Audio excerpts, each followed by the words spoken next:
Well, welcome back to the ROKK Rundown. We're glad to be here with you today. We're lucky enough to have Kristen Hawn, who is a partner here at ROKK, with us. She's kind of an expert on elections and other things, so we're glad to have you with us. Thank you. Thank you. Ron, good to see you too. Great to see you, Lisa.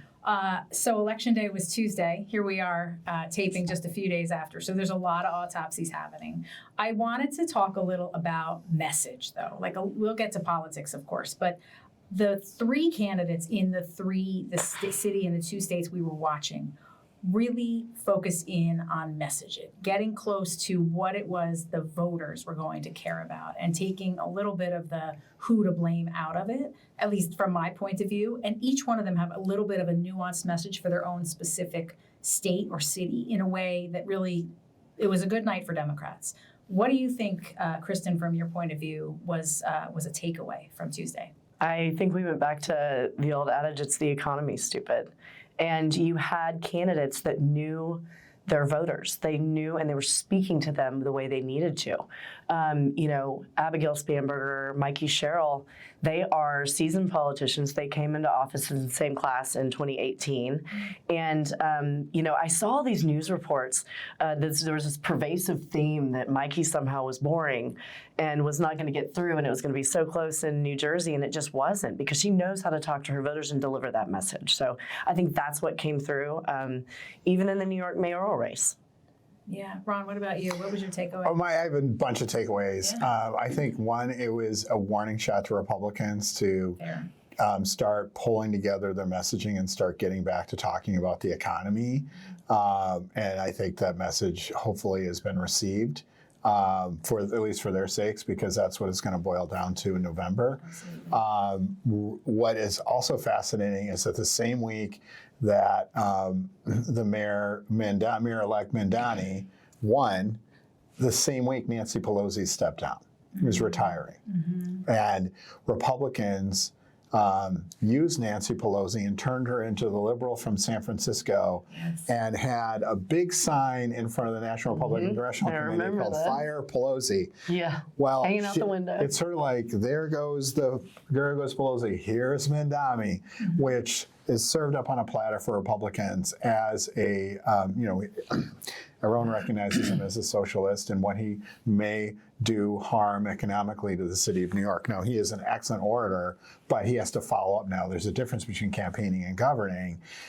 So that's going to be a fascinating thing to watch. He's the new foil for the. He's absolutely a new foil, and he's a very agile speaker. So I'm really interested to see how he can bob and weave in this new environment that we're in. Does that get lost? This is an out of the blue kind of question, but does it get lost because you've got a Senate leader from New York, you've got a House leader from New York, and now you have this mayor in New York?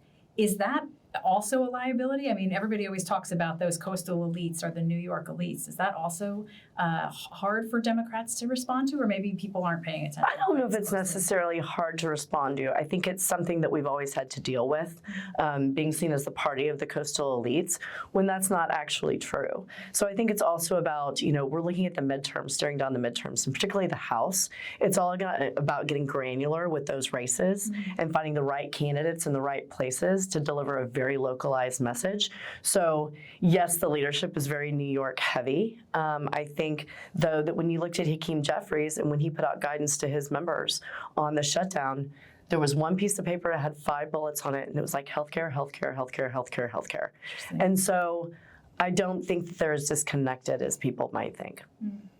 Ron, where do you see, we're looking now forward to next week, where do you see opportunity? Are you seeing that maybe there's going to be some movement Well, here's what I'm looking at right now. I'm looking at how the environment is further going to shape itself. You have this government shutdown that has no signs of abating. What I still think Thanksgiving is the backstop, because you're starting to see that flights have been cut back now in 40 major airports across the United States. People are going to start starting to get upset, right? There's that. But there's also, I think, for our clients and for companies, organizations in Washington, they also have to think the long game. They just saw an election where Democrats took, now they were in more purplish states, For sure. but took Virginia and New Jersey, and by the margins were so large that it's not you have to plan for contingencies. Right. And so while we're a year ahead, to start thinking about what happens if by chance Democrats were to take the House.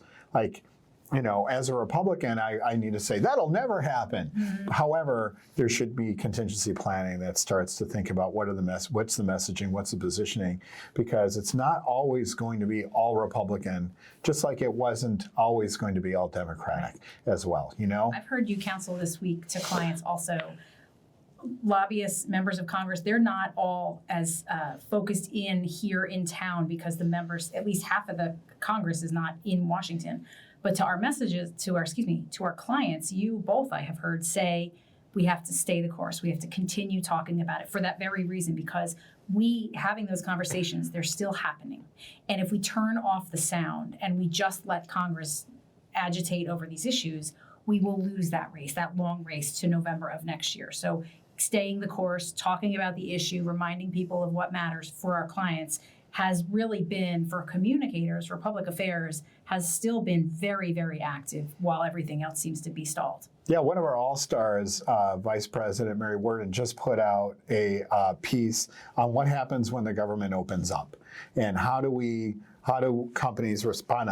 They should be preparing for that now, mm-hmm. because it will open up eventually. Although there are many Senate staffers, when they read that piece, are like, are you sure? We really hope so, but we're in the salt mines right now. We don't see an end in sight. We do, from a 30,000 foot. You cannot keep the government shut down forever. Right. Although many people would like it to, and maybe there would be less mischief if it was. I'm just joking. Kristen, final thoughts, because we're at only a 5-minute show. Is there anything else that we've missed for today's episode? I think that, like you were talking about, talking to our clients about looking at the long game. It's not really that long of a game till next November. Looking at the candidates who are running, looking at getting messages out in those districts around them, like at the very beginning.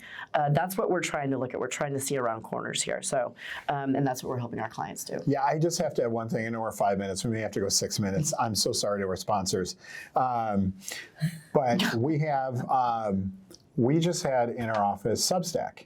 Yep. Came into our office and presented to 20 companies, trade associations, the heads of communication, the communication heads of those organizations, and talked about the rise of independent journalism and how you can get to, for instance, there are now journalists who have their own Substack blogs, posts.